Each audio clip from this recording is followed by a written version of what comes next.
Hi guys, it's Stefano from Merch.com. Yesterday, RuneFest 2014 took place, and as I told you guys during the BTS merchant review for October, it's pretty useful to watch this live stream as a merchant, so that's what I did today, and in this video I'd like to show you a bit of what you can expect of merchanting in 2015. I'll start off with stuff that we know will happen for sure. In January or perhaps February, we'll be seeing another Player Reports expansion. Personally, I'm really glad to see Jagex continue this, as it is obviously a very popular game activity, something I've also enjoyed myself.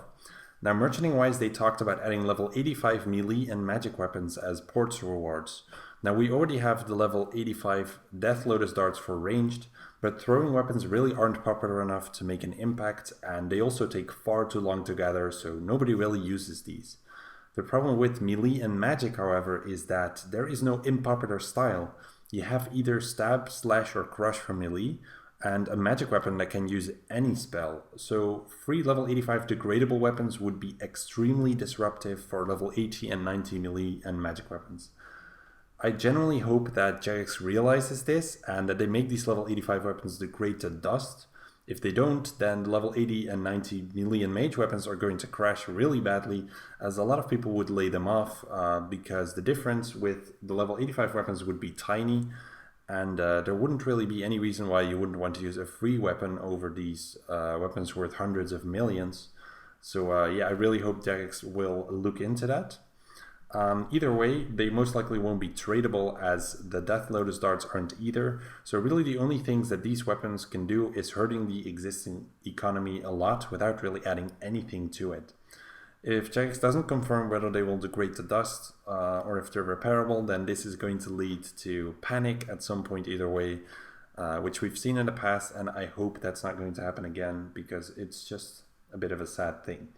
Now then, Mark also talked about skill reworks again. They mentioned these during RuneFest 2013 as well, but they never really got to do them. Instead, they are now sort of splitting up the Inventor skill concept into parts, which they'll add to existing skills. We already saw some elements of Inventor getting added to Divination, which was initially designed as only energy gathering, not creating anything out of it, which was added, I guess they started adding that in the later phases. And then we also have things like the potion recipes coming up in the second batch of the Elf City, which was something that also played a major role in Inventor, kind of unlocking these recipes and special things, and looks like they'll be doing that with Herblore. I'm sure I'm forgetting some other examples here as well, but I'm sure that we'll be seeing a lot more like these things in-game over the next year. Personally, I think it's a much better route to follow, as the initial Inventor concept was rather weak, as it was an extremely passive skill. You couldn't really actively train it. You kind of just set up a machine next to you which would spit out certain things that would just do stuff, but you'd mostly have to be waiting a lot and training other skills, so it seemed rather passive, rather random, and that just didn't seem like such a strong concept to me. Now, there are a lot of skills with gaps and too few uses in the game as it is, so I would much rather see those improved. At last year's RuneFest, they still talked about agility and summoning reworks as well, but it seems like those aren't even on their list anymore right now, which is a pity. With summoning reworks, I don't mean the familiar improvements that they recently did. During last year's RuneFest, they were really talking about things like making the actual summoned familiar give you a lot more XP as well, rather than it just being a pouch making skill. But it seems like that's off the table, and right now we're looking into improvements for fletching, smithing, construction, and cooking.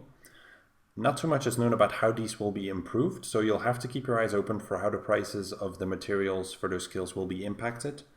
Knowing Jagex, I expect the additions to construction to either be a money sink or something where you can collaboratively build structures, like maybe some kind of minigame where you have to try to build a tower as high as possible together with others, and you get all kinds of challenges in different scenarios. I might even suggest that in Rune Labs, which is something else they talked about as well. In Power to the Players, it was still Jagex creating the ideas for us to vote on, but in Rune Labs, the ideas will come from players, and they want to put out at least one update per month, which was suggested by players. Now, in overall, they said that about half of their time in 2015 will be dedicated to making updates based on player feedback. So for merchanting, this means a really big shift in how things will be going.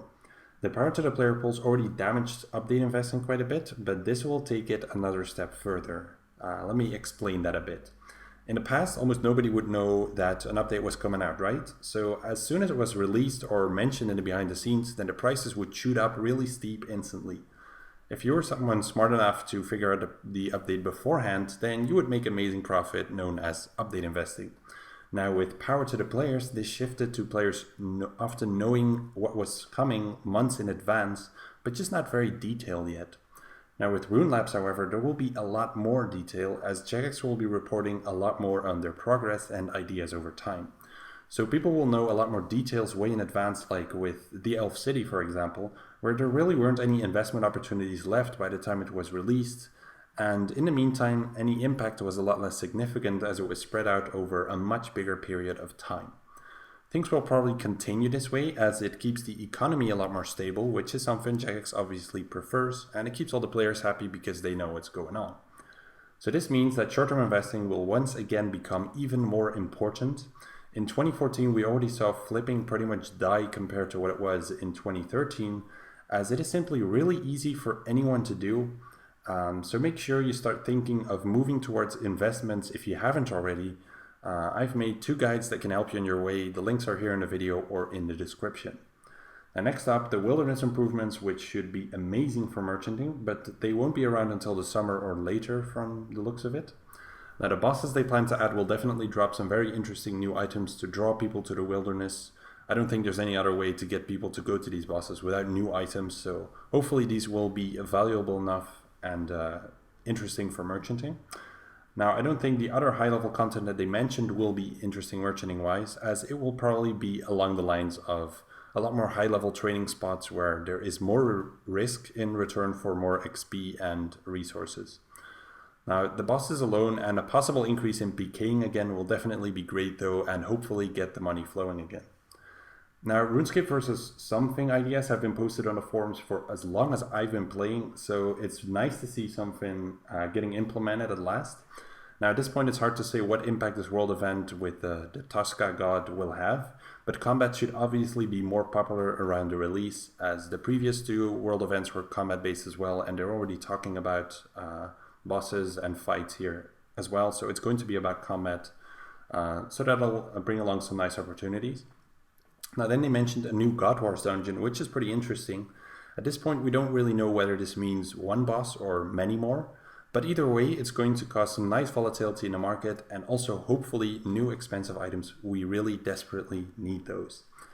In the minigame spotlight they spoke about adding a minigame wide currency where you basically get reward points regardless of what minigame you're playing.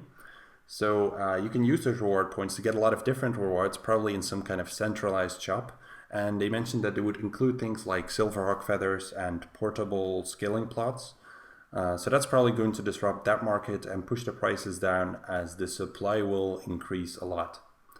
So these are the things related to merchanting that are almost certainly going to end up in game next year. Of course, they mentioned a lot of things at RuneFest 2013 that weren't implemented in 2014 either. That's going to be the same case again now. A lot of deadlines get pushed back because of things that come up, because of other updates that get a priority. So you don't really know what exactly to expect, but a lot of the things that were mentioned here should definitely end up in the game next year. And of course, a lot more. The one more thing they spoke about, but that I personally don't have a whole lot of faith in, are the shield improvements that they mentioned. The issues with shields have been known about for over a year now, and Jagex still hasn't been able to put up a proper fix for them. So I don't see that happening next year either, unless players can come up with a good solution through Rune Labs. Now for the rest, it'll be important for you to keep your eyes out for any merchanting related news, as there will be a lot more interesting opportunities than I described in this video. This is really just a small part of what you can expect next year, so be ready and I'd say improve your short-term investing. In the meantime, I'll be putting out videos just like I have been, so hopefully you'll get some good news from those as well. But it's never a bad idea to do your own research too. So I wish you all good luck with merchanting next year. It sounds to me like it has a lot of potential merchanting-wise, but it kind of depends on what the players will come up with as well for a large part, since about half of the updates will come from them. So yeah, that's it. Take care, guys, and I'll see you all again next week for another video.